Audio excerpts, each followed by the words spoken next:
নমস্কার। আজকে আমি ক্লাস 9-এর নবম শ্রেণীর সহায়ক পাঠ প্রফেসর শঙ্কুর ডায়েরি শুরু করব। লিখেছেন সত্যজিৎ রায়। সত্যজিৎ রায় সম্পর্কে আমরা এক কথায় বলে শেষ করতে পারবো না।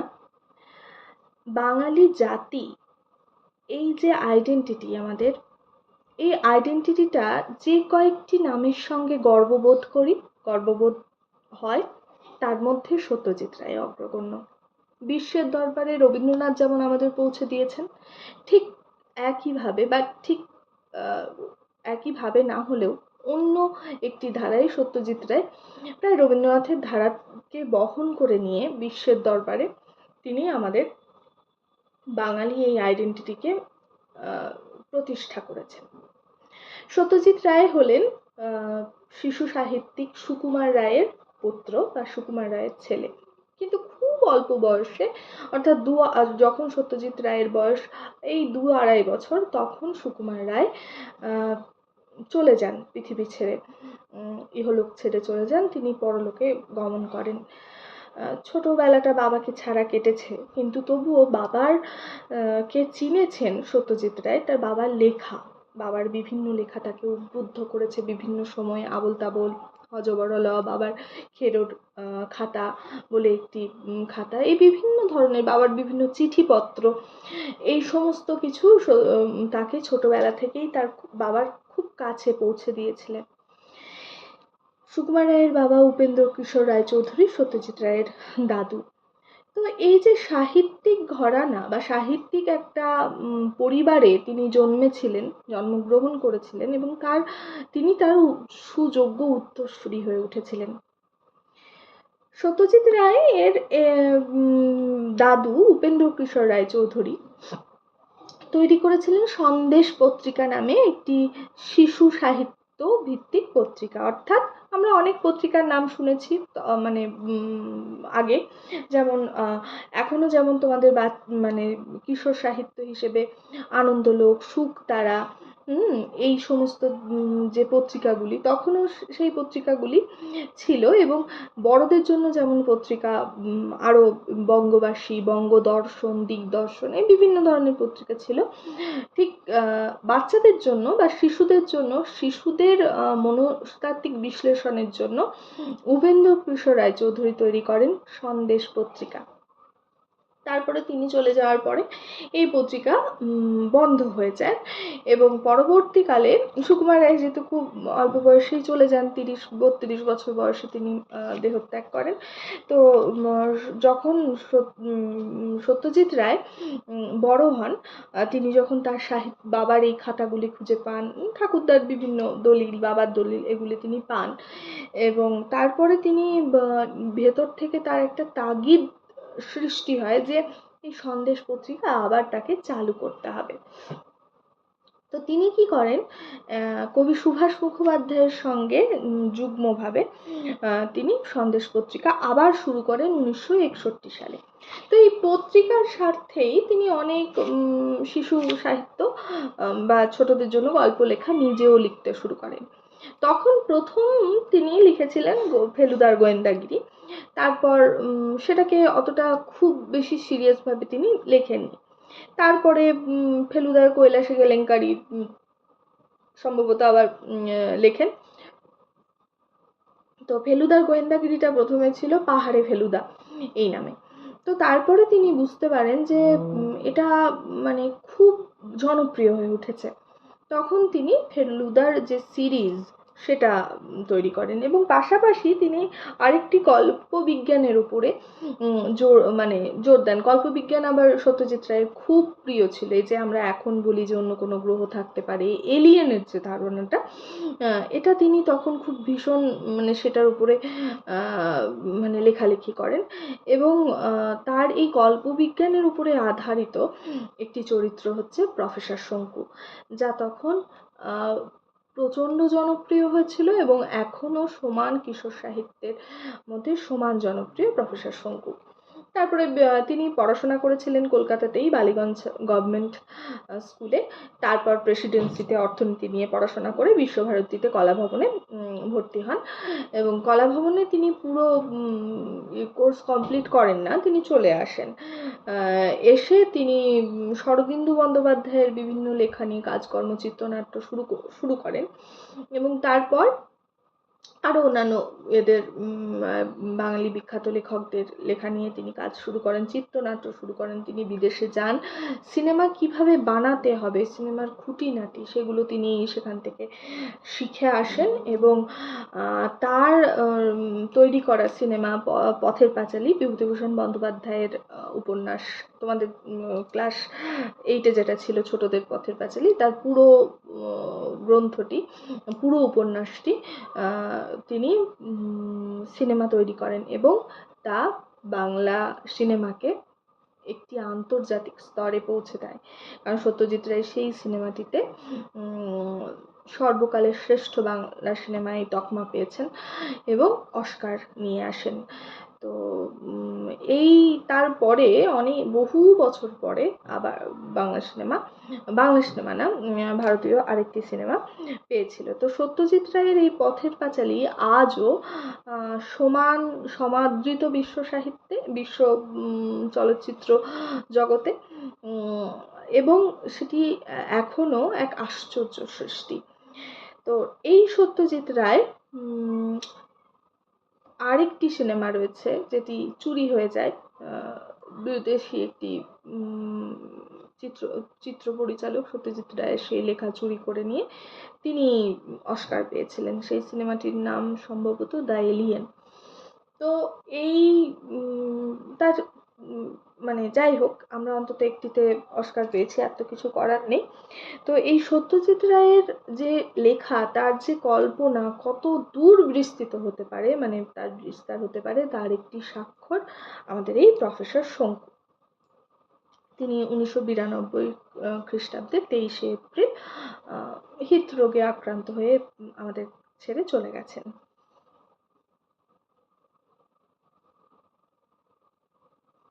প্রথমেই দেখো সত্যজিৎ রায়ের যে ছবি, অসাধারণ একজন মানুষ, অসাধারণ স্মৃতিশক্তি, এবং অসম্ভব ভালো একজন প্রগতিশীল মানুষ। বললাম প্রথমেই যে তিনি এমন একজন প্রগতিশীল মানুষ যিনি অনেক ভবিষ্যতে, মানে সত্যজিৎ রায় যেন ভাগ্যের পাকচক্রে খুব আগে জন্মগ্রহণ করেছেন। মানে ওনাকে বিশ্লেষণ করা হয়তো এখনো সম্ভব হয়নি সম্পূর্ণটা, এবং ভবিষ্যৎ প্রজন্ম হয়তো আরও দাম তার দিতে পারবে, মূল্য দিতে পারবে। এমন একজন মানুষ যিনি অনেক অনেক আধুনিক, তার যুগের থেকে বহু বহু বছরের আধুনিক একজন মানুষ। তিনি যেমন সুন্দর আঁকতে পারতেন, যেমন তার অবজারভেশন ক্ষমতা, তেমন তার স্মৃতিশক্তি, তেমন তার মানে বহুবিধ প্রতিভা। কোন প্রতিভা?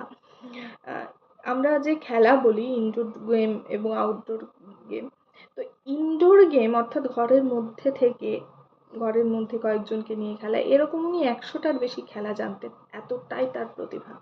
এবং কোনো জিনিস একবার শুনলে, একবার দেখলে, সেটাই পুঙ্খানুপুঙ্খভাবে সেটা তিনি মানে অবজার্ভ করতে পারতেন, এঁকে দিতে পারতেন, এতটাই তিনি প্রতিভাধর। শুনতে আশ্চর্য মনে হলেও এটা একদম সত্যি। একটা ছোট্ট গল্প বলি। সত্যজিৎ রায়ের একটি সিনেমা রয়েছে সোনার কেল্লা। তো সেই সিনেমার একটি দৃশ্যে ওই পোস্ট অফিসের একটি ছাপ লাগতো, একটা চিঠির ওপরে পোস্ট অফিসের যে একটা গোল মতো স্ট্যাম্প হয় না, সেই স্ট্যাম্প দরকার পড়তো। তো তার প্রোডাকশনের লোকজন সেটা আনতে ভুলে গেছিলেন বা আনা হয়নি, কিছু একটা হবে। তো তিনি বললেন যে, তখন তাকে সবাই বললেন যে আচ্ছা আচ্ছা ভুল হয়ে গেছে, আবার যাই পোস্ট অফিস থেকে নিয়ে আসি। তখন তিনি বলেছিলেন যে না না, আর পোস্ট অফিস যেতে হবে না, দেরি হয়ে যাবে, এতক্ষণ কে অপেক্ষা করবে, সবাই রেডি হয়ে গেছে একটা খামের জন্য, আচ্ছা এমনি একটা ফাঁকা খাম দাও। তো কেউ একজন ওনাকে এমনি একটা ফাঁকা খাম দিলেন। উনি একটা কালো কালির পেনে এমনভাবে ওই গোল এবং ওই যা যা লেখা থাকে চারপাশে পোস্ট অফিসের স্ট্যাম্পে, একটা আবছা, কোনো জায়গায় কালি বেশি, কোনো জায়গায় কালি কম, এরকম পেনে আঁকলেন, এবং সেটা পরবর্তীকালে একটা কাগজে, মানে কাগজ না, ওই খামের মধ্যে ওই স্ট্যাম্পটা দিয়ে, পোস্ট অফিস থেকে ওই স্ট্যাম্পটা দেওয়া দিয়ে যখন আনা হলো, তখন দেখা গেল যে ওই যে গোল যে বৃত্তটা স্ট্যাম্পের, সেটাও একই, মানে সেটার ব্যাসার্ধ আর সত্যজিৎ রায় যে এঁকেছেন সেটার ব্যাসার্ধ দুটো সম্পূর্ণ এক। এবং যে জায়গায় পোস্ট অফিসের স্ট্যাম্পের ছাপ মানে কালি কম পড়ছে, যে জায়গায় কালি বেশি পড়েছে, একদম এক, কোনটা আসল আর কোনটা নকল এটা বোঝা যায়নি, এতটাই তার অবজারভেশন ক্ষমতা। এবং সেই মানুষের যদি কল্পবিজ্ঞানের কল্পনা হয়, তাহলে সেটা কোন লেভেলের কল্পনা হতে পারে। কল্পবিজ্ঞান মানে বিজ্ঞানে যেটা আবিষ্কৃত হয়নি সেটাকে কল্পনা করে তার উপরে ভিত্তি করে বৈজ্ঞানিক গবেষণা, যেটা এখনো হয়নি বা ভবিষ্যতে হতে পারে এরকম, সেরকম একটি গবেষণা বা সেরকম একটি কল্পনার উপর নির্ভর করে বিজ্ঞানকে নিয়ে কল্পনা করা, এটা হচ্ছে তাই। আচ্ছা, প্রথমে প্রফেসর শঙ্কু কে? একদম প্রথমে লেখক লিখছেন, প্রফেসর শঙ্কু কে, তিনি এখন কোথায়? এটুকু জানা গেছে যে তিনি একজন বৈজ্ঞানিক। কেউ কেউ বলে যে তিনি নাকি ভীষণ পরীক্ষা করতে গিয়ে প্রাণ হারান। আবার এও শোনা যায় যে তিনি কোনো অজ্ঞাত অঞ্চলে গা ঢাকা দিয়ে নিজের কাজ করে যাচ্ছেন, তা সময় হলেই আত্মপ্রকাশ করবেন। আত্মপ্রকাশ মানে সকলের সামনে আসবেন। প্রফেসর শঙ্কুর প্রত্যেকটি ডায়েরিতে কিছু না কিছু আশ্চর্য অভিজ্ঞতার বর্ণনা আছে। কাহিনীগুলি সত্যি কি মিথ্যা, সম্ভব কি অসম্ভব, এ বিচার পাঠকেরা করবেন। বোমযাত্রীর ডায়েরি। প্রফেসর ত্রিলোকেশ্বর শঙ্কুর ডায়েরিটা আমি পাই তারিণী খুড়োর কাছ থেকে। একদিন দুপুরের দিকে আপিসে বসে পুজো সংখ্যার জন্য একটা লেখার প্রুফ দেখছি। এমন সময় তারকবাবু এসে একটা লাল খাতা আমার সামনে ফেলে দিয়ে বললেন, পড়ে দেখো, গোল্ড মাইন। তারকবাবু এর আগেও কয়েকবার গল্প টল্প এনেছিলেন, খুব যে ভালো তা নয়, তবে বাবাকে চিনতেন, আর ছেঁড়া জামা টামা দেখে মনে হতো ভদ্রলোক বেশ করি, তাই প্রতিবারই লেখাগুলোর জন্য 5-10 টাকা করে দিয়েছি। এবার গল্পের বদলে ডায়েরিটা দেখে একটু আশ্চর্য হলাম। প্রফেসর শঙ্কু বছর 15 নিরুদ্দেশ। কেউ কেউ বলেন তিনি নাকি কি একটা ভীষণ এক্সপেরিমেন্ট করতে গিয়ে প্রাণ হারান। আবার এও শুনেছি যে তিনি নাকি জীবিত, ভারতবর্ষের কোনো অখ্যাত অজ্ঞাত অঞ্চলে গা ঢাকা দিয়ে চুপচাপ নিজের কাজ করে যাচ্ছেন, সময় হলে আত্মপ্রকাশ করবেন। এ সব সত্যি মিথ্যে জানি না, তবে এটা জানতাম যে তিনি বৈজ্ঞানিক ছিলেন। তার যে ডায়েরি থাকতে পারে সেটা অসম্ভব নয়, কিন্তু সে ডায়েরি তারকবাবুর কাছে এলো কি করে? এখানে প্রথমে বলে রাখি, গল্পের লেখক আর কথক কিন্তু আলাদা। হ্যাঁ, অর্থাৎ এই যে আমার বাবাকে চিনতেন বা এটা মনে করে অনেকে এটা ভুল করতে পারে, আমিও করেছিলাম প্রথমবার যখন পড়েছিলাম তোমাদের বয়সে, যে মানে গল্পটির উপরে এতটাই মহান্বিত মানে হয়ে গেছিলাম, মোহিত হয়ে গেছিলাম। আমার সিলেবাসে এটা ছিল না, আমি আলাদাভাবে পড়েছিলাম, যেহেতু আমি পুরনো সিলেবাসে পড়েছি। তো তখন এটা মনে করেছিলাম যে সত্যি সত্যি হয়তো মানে সত্যজিৎ রায় বলছেন এবং সুকুমার রায়। এখানে কথক কথক কিন্তু সত্যজিৎ রায় নয়, সত্যজিৎ রায় লেখক। তো কি বলছেন যে এই প্রফেসর শঙ্কু একজন বৈজ্ঞানিক, তার একটি ডায়েরি তারকবাবুর মাধ্যমে কথক পান, এবং তিনি এই প্রফেসর শঙ্কু সম্পর্কে আর সবাই যেটুকু জানে তিনিও সেটুকুই জানেন, যে তিনি একজন বৈজ্ঞানিক। কেউ বলেন যে তিনি বেঁচে আছেন, কেউ বলেন তিনি মারা গেছেন, কেউ বলেন, যারা বলেন যে বেঁচে আছেন তারা আবার বলেন যে ওই কোথাও একটি অজ্ঞাত স্থানে অজ্ঞাত পরিচয়ে রয়েছেন। তো সেই ডায়েরি তারকবাবুর কাছে এলো কি করে? জিজ্ঞেস করতে তারকবাবু একটু হেসে হাত বাড়িয়ে আমার মশলার কৌটোটা থেকে লবঙ্গ আর ছোট এলাচ বেছে নিয়ে বললেন, সুন্দরবনের সে ব্যাপারটা মনে আছে তো? এই রে, আবার বাঘের গল্প? তারকবাবু তার সব ঘটনার মধ্যে বাঘ জিনিসটাকে যেভাবে টেনে আনেন, সেটা আমার মোটেই ভালো লাগে না। তাই একটু বিরক্ত হয়েই বললাম, কোন ব্যাপারটার কথা বলছেন? উল্কাপাত? ব্যাপার তো একটাই। ঠিক ঠিক, মনে পড়েছে। এটা সত্যি ঘটনা, কাগজে বেরিয়েছিল। বছরখানেক আগে একটা উল্কাখণ্ড সুন্দরবনের মাথারিয়া অঞ্চলে এসে পড়েছিল। বেশ বড় পাথর, কলকাতার জাদুঘরে যেটা আছে তার প্রায় দ্বিগুণ। মনে আছে, কাগজে ছবি দেখে হঠাৎ একটা কালো মরার খুলি বলে মনে হয়েছিল। বললাম, তার সঙ্গে এই খাতাটার কি সম্পর্ক? তারকবাবু বললেন, বলছি, ব্যস্ত হয়েও না। আমি গেছলাম ওই মৌকায় যদি কিছু বাকছাল জোটে, ভালো দর পাওয়া যায়, জানো তো। আর ভাবলুম, অত জন্তু জানোয়ার মলো, তার মধ্যে কি গুটি চারেক বাঘও পড়ে থাকবে না? কিন্তু সেগুড়ে বালি, লেট হয়ে গেল, হরিণ টরিণ কিচ্ছু নেই। তাহলে কি হয়েছে, সুন্দরবনের ঘটনা কি, সুন্দরবনের মাথারিয়া বলে একটি অঞ্চলে উল্কাপাত হয়েছিল, এবং সেই উল্কাটি দেখতে অনেকটা মরার খুলির মতন মানুষের মাথার। তো সেই তারকবাবু তখন গেছিলেন যে কোনো বাকছাল টাকছাল যদি পাওয়া যায় তাহলে তিনি সেটি বিক্রি করলে পরে তার অনেকটা অর্থের সমাগম হবে, এই হিসেবে তিনি গেছিলেন। কিন্তু তার দেরি হয়ে গেছিল যেতে, এবং তিনি গিয়ে কিচ্ছু পাননি, সেগুড়ে বালি। তাহলে ছিল কিছু গোসাপের ছাল, তাই নিয়ে এলুম, আর এই খাতাটা। তাহলে কি ছিল? গোসাপের ছাল আর খাতা ছিল, সেটাই তিনি নিয়ে এসেছেন। একটু অবাক হয়ে বললাম, খাতাটা কি ওইখানে? গর্তের ঠিক মাঝখানে পাথরটা পড়ায় একটা গর্ত হয়েছিল, জানো তো। তোমাদের চারখানা হেদো তার মধ্যে ঢুকে যাবে। হেদো মানে ছোট পুকুর, চারখানা ছোট পুকুর ঢুকে যাবে, মানে এতটা বড় গর্ত হয়েছিল ঠিক তার মাঝখানে। বলেন কি?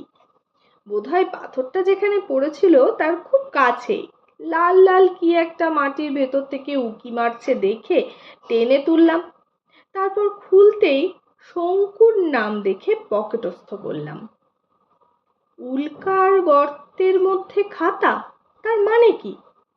পড়ে দেখো, সব জানতে পারবে। তোমরা তো বানিয়ে গল্প টল্প লেখো, আমিও লিখি, এ তার চেয়েও ঢের মজাদার। এ আমি হাতছাড়া করতুম না, বুঝলে। নেহাত বড় টানাটানি যাচ্ছে তাই। তাহলে 1 বছর আগে তিনি এটা পান এবং তিনি হাতছাড়া করতেন না। কিন্তু কি বললেন, যে এখন নেহাত টানাটানি যাচ্ছে তাই, অর্থাৎ অর্থের দরকার, সেজন্য এটা তিনি দিলেন। টাকা বেশি ছিল না কাছে, তাছাড়া ঘটনাটা পুরোপুরি বিশ্বাস হচ্ছিল না, তাই 20টা টাকা দিলাম ভদ্রলোককে। দেখলাম তাতেই খুশি হয়ে আমায় আশীর্বাদ করে চলে গেলেন। তারপর পুজোর গোলমালে খাতাটার কথা ভুলেই গিয়েছিলাম। এই সেদিন আলমারি খুলে চলন্তিকাটা টেনে বার করতে গিয়ে ওটা বেরিয়ে পড়লো। তাহলে আরেকটি বই বার করতে গিয়ে সেটা বেরিয়ে পড়লো। খাতাটা হাতে নিয়ে খুলে কেমন যেন খটকা লাগলো। যতদূর মনে পড়ে, প্রথমবার দেখেছিলাম কালির রং সবুজ, আর আজ দেখছি লাল। এ কেমন এ কেমন হলো? মানে, তাহলে খাতাটা প্রথমবার খুলে যে যে রং দেখেছিলেন কালির, এখন দেখছে সবুজ রং। প্রথমে দেখেছিলেন সবুজ রং, আর এখন দেখছেন লাল রং, অর্থাৎ লেখাগুলোর রং পাল্টাচ্ছে। খাতাটা পকেটে নিয়ে নিলাম। মানুষের তো ভুলও হয়, নিশ্চয়ই অন্য কোনো লেখার সবুজ কালির সঙ্গে গোলমাল করে ফেলেছি। বাড়িতে এসে আবার খাতাটা খুলতেই বুকটা ধড়াস করে উঠল। এবার দেখি কালির রং নীল। তারপর এক আশ্চর্য অদ্ভুত ব্যাপার দেখতে চোখের সামনে নীলটা হয়ে গেল হলদে। এবার তো আর কোনো ভুল নেই, কালির রং সত্যি বদলাচ্ছে। হাতের কাঁপুনিতে খাতাটা মাটিতে পড়ে গেল। আমার ভুলো কুকুরটা যা পায় তাতেই দাঁত বসায়। খাতাটাও বাদ গেল না। কিন্তু আশ্চর্য, যে দাঁত এই 2 দিন আগেই আমার নতুন তালতলার চটিটা ছিঁড়েছে, ওই খাতার কাগজ তার কামড়ে কিচ্ছু হলো না। তাহলে কি বলছে? কুকুরের দাঁতের বড্ড জোর, একটা চটি ছিঁড়ে ফেলছে, সে খাতাটা কামড়ে ছিঁড়তে পারলো না। হাত দিয়ে টেনে দেখলাম এ কাগজ ছেঁড়া মানুষের সাধ্যি নয়, টানলে রবারের মতো বেড়ে যাচ্ছে, আর ছাড়লে যে কে সেই।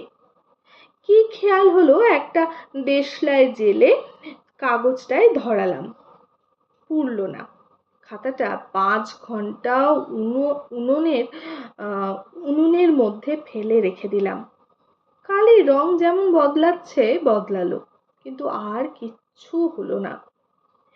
সেই দিনই রাত্রে ঘুম ঠুম ভুলে গিয়ে 3টে অবধি জেগে খাতাটা পড়া শেষ করলাম। যা পড়লাম তা তোমাদের হাতে তুলে দিচ্ছি। এসব সত্যি কি মিথ্যে, সম্ভব কি অসম্ভব, তা তোমরা বুঝে নাও। তাহলে এত কিছুর পরে যখন তার স্বাভাবিক রং যখন বদলাচ্ছে তখন তার আগ্রহটা বাড়লো, এবং তারপরে যখন খাতাটার এই অবস্থা দেখছে যে ছেঁড়া যাচ্ছে না, টানলে বড় হচ্ছে রাবারের মতো, তখন তো আরো কৌতূহল হবে। সেজন্য রাত 3টে অবধি পড়লেন। 1 জানুয়ারি, দেখো তারিখ হিসেবে 1 জানুয়ারি। আজ দিনের শুরুতেই একটা বিশ্রী কাণ্ড ঘটে গেল।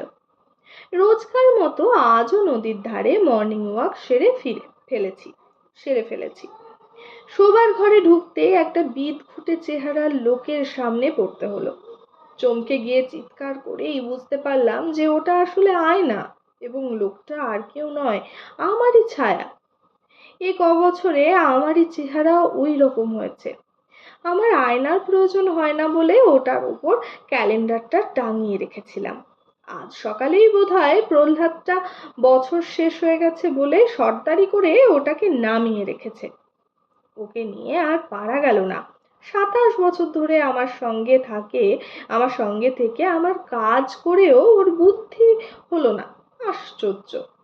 তাহলে 1 জানুয়ারি অর্থাৎ বছরের প্রথম দিন, আয়নার ওপরে ক্যালেন্ডার চাপানো থাকে এবং তিনি ক্যালেন্ডারই দেখেন, নিজের মুখ দেখেন না ক্যালেন্ডার তুলে আয়নাতে। তাই সকালবেলা 1 জানুয়ারির দিন তিনি যখনই ফিরেছেন, আয়নার অবস্থানে রয়েছে, ক্যালেন্ডার নেই। তখন ওই আয়নার সামনে পড়ে তার মনে হলো যেন একটা অদ্ভুত লোক দাঁড়িয়ে আছে। চিৎকার শুনে প্রহ্লাদ ঘরে এসে পড়েছিল। ওকে একটু শিক্ষা দেওয়ার দরকার মনে করে আমার স্নাফ গান বা নস্যাস্ত্রটা ওর ওপর পরীক্ষা করা গেল। দেখলাম নস্যির যা তেজ, তাক করে গোফের কাছাকাছি মারতে পারলেই যথেষ্ট কাজ হয়। এখন রাত 11টা, ওর হাঁচি এখনো থামেনি। আমার হিসাব যদি ঠিক হয় তো 33 ঘন্টার আগে ও হাঁচি থামবে না। তাহলে কি বলছে যে মানে এটা প্রহ্লাদের কোনো কিছুতেই বুদ্ধি হয় না, সেজন্য প্রহ্লাদকে শিক্ষা দেওয়ার জন্য উনি এই স্নাফ গান বা নস্যাস্ত্রটা ওনার প্রহ্লাদের নাকের নিচে মারলেন, এই যে বন্দুকের মতো। ওখানে নস্যি, এত তেজ নস্যির, মানে খুব শক্তিশালী নস্যি রয়েছে, এবং তা দিয়ে তাক করে মারতে পারলে হাঁচি থামে না। আচ্ছা, আজকে আমি এইটুকুই পড়ালাম। এবার আশা করছি তাড়াতাড়ি আসার চেষ্টা করব। ভালোভাবে পড়ো, ভীষণ ভালো লাগবে এটা পড়তে। আশা করছি তোমরা পড়ে ফেলেছো অনেকটাই, সে তো পড়ারই কথা। খুব ভালো, এবং এখান থেকে অনেকগুলো ছোট প্রশ্ন তো তোমাদের সেরকম আসবে না সম্ভবত। এখান থেকে অতি সংক্ষিপ্ত প্রশ্ন উত্তরও আসবে। আচ্ছা, আগে এটা পড়ে শেষ করার চেষ্টা করছি। ভালো করে পড়ো, খুব ভালো লাগবে এটা পড়তে। আর কোনো প্রশ্ন থাকলে অবশ্যই কিন্তু করো, আমি প্রশ্নের উত্তর দেওয়ার চেষ্টা করব। আজকের মতো টাটা।